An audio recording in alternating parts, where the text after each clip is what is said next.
umwe wo mu macuti wabo mu miryuzeye wakure mugabo agahengera nk'umukobwa agiye kuzana nk'inkwi mu rugo agaheza akamufatira inyuma y'ikigega akamukomeretsa urumva rero nk'uyo ntibaheza ngo basubire kugira ngo bamare ngo nagire ubugeni na nyamukobwa agira isoni ntaheza ngo abivuge niyo hari ingorane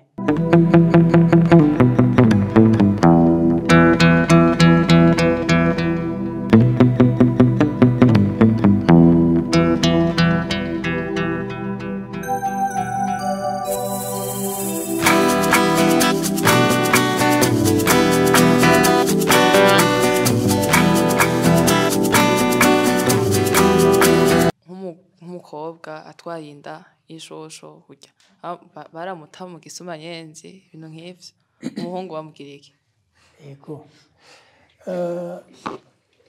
iyo umukobwa atwaye inda ubwa mbere hoho cari iceyi ku muryango aha rero iceyi ku muryango mwumvise ko wa muvyeyi nyina w'umukobwa aba atareze atakurikiranye umwana umva ko aho naho nyene karagahohotero kuko siwe yari kutuma umwana ati genda ugira ibi hanyuma rero iyo igihano baca bamukorera urusyo ku bitugu bakaca bamujana mu gisumanyenzi mu kimanga bakamutererayo umuhungu nawe vyavana n'ungene abavyeyi biwe bifashe abavyeyi biwe bafise uburyo nukubakuyo tuvuze uburyo baba bafise inka bareca bagenda bagasaba ikigongwe ku muganwa akaca atwara inka izishika nk'indwi bazita iciru akaca aja gusaba imbabazi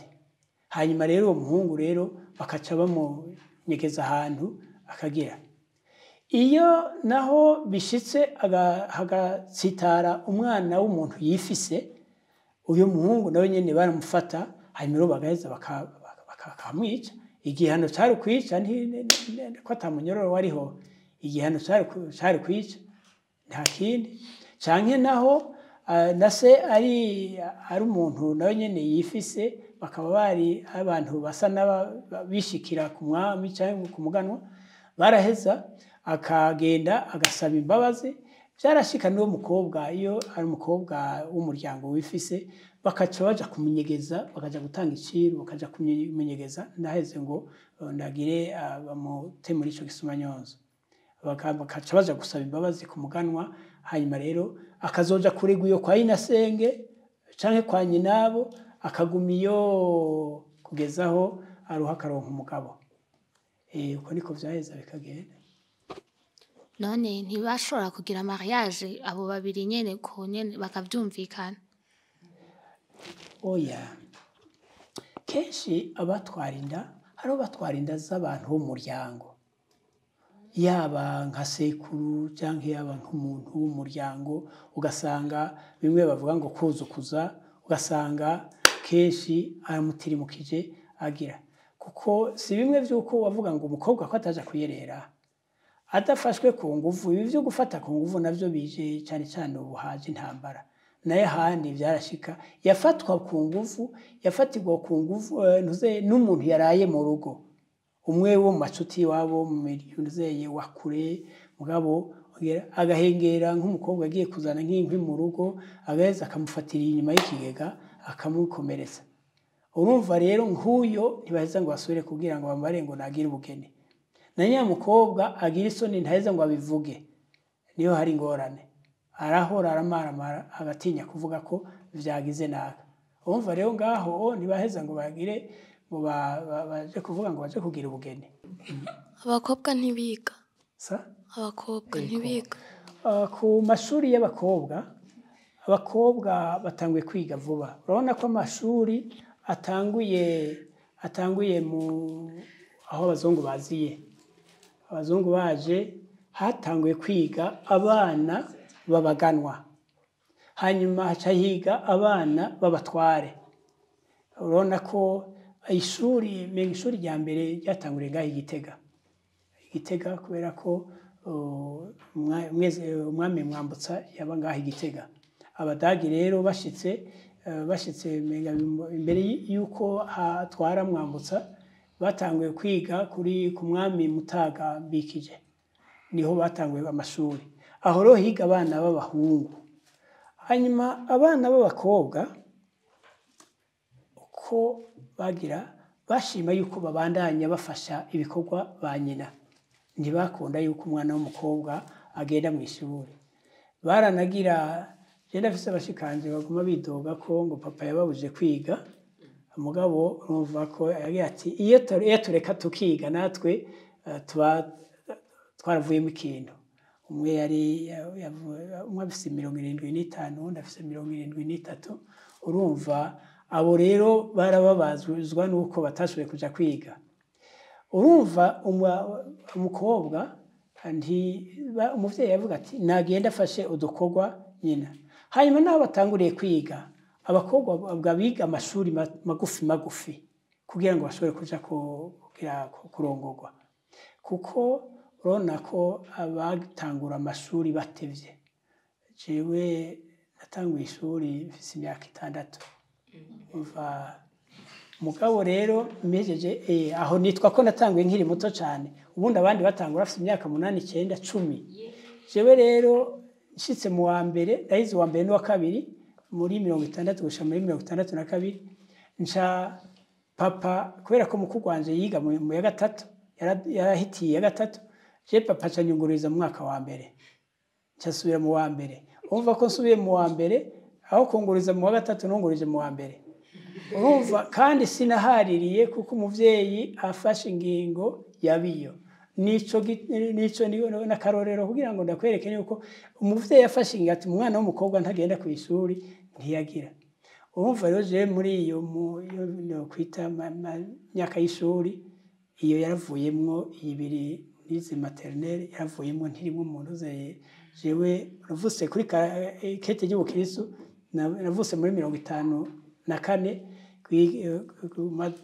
ntuzeye kuri kangaranga muntu, navuse muri 56. Kwiyo myaka 2 nasubiye inyuma naciye ndayita. Nuko niko byagenda.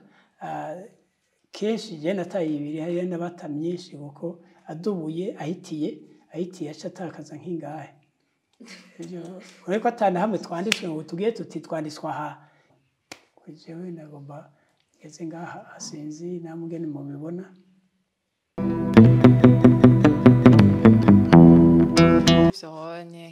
Nk'ivyo tubona byari byiza ko dobandanya uko no gutera imbere n'ivyo, kuko bashobora gusanga kenshi n'abagore nk'ibintu bashobora gukora hari n'abahungu batobishobora. Ibyo byari byiza, indyo y'iterambere turabishima. Gusa hari ibintu usanga barahevye, imico baba barahevye, sinzi nk'ibintu vyo kugira kujya ku mugoroba kicara hamwe kuziko bakabahanura imigani, ibitito, ibintu nk'ivyo birafasha. Hariho ubamenyera canke kuko urashobora gusanga nk'ubu muravuye ku kazi, avuye ku ishuri, avuye mu vyanyu, wacashikira ku televiziyo, abandi mu cumba ku matelefone, ibintu nk'ivyo usanga ntibakinaganira, ntibakimenya ivyo umwana yiriwemwo.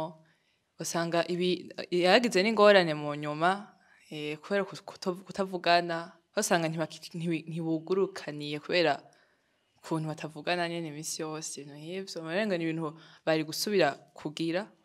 Je nibaza yuko bokomeza ikiganiro, kandi nk'uko bavuga ngo umwana si uwumwe, hakagwira n'ibiganiro byinshi bimenyesha abana indero nziza. Par exemple ku mateleviziyo, kubera abana benshi bakunda kuraba televiziyo canke kuri internet, bakabiraba bakabigwiza cane.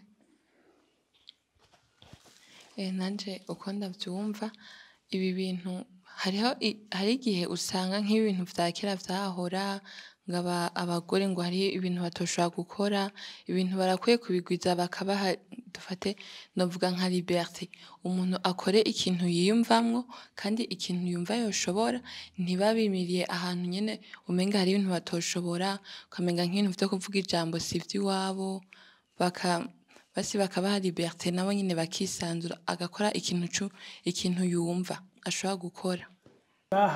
Ibi mwumvise ejo nawe umwe wese aja kuganira na mugenzi wundi akaganira na mugenzi we hanyuma rero muheze mu bishikane imbere ngasabana kandi iki kinyamakuru uje imbere ko coheza kikabandanya ibi biganiro